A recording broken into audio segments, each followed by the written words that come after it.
Les collines verdoyantes de cette région viticole australienne, refuge inattendu pour des Soudanais fuyant des années de conflits sanglants dans leur pays.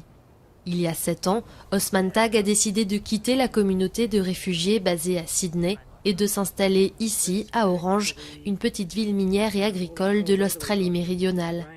Il a rapidement trouvé un emploi dans ce vignoble, un travail pas si différent de ce qu'il faisait dans son village natal. Je suis né dans un petit village d'environ 27 habitants, c'est tout. Et je ne voulais pas rester dans une grande ville parce que c'est toujours la cohue là-bas. Osman a ouvert la voie à d'autres Soudanais venus s'installer à Orange, commune de 37 000 habitants.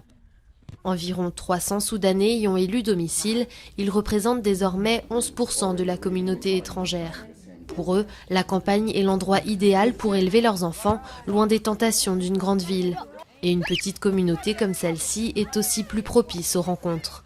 Il y a bien sûr des obstacles à franchir, mais Fatih et Neymat se plaisent tellement à Orange qu'ils viennent d'y acheter une maison. Au début, c'est difficile de créer des liens avec les autres, de se faire des amis ou de parler avec les habitants. La barrière de la langue nous bloquait.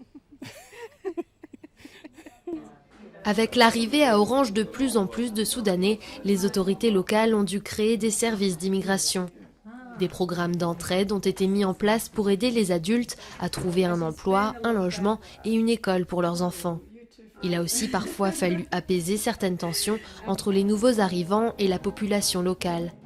Mais pour ceux qui travaillent avec les réfugiés, le secret est simplement de créer des ponts entre les deux communautés.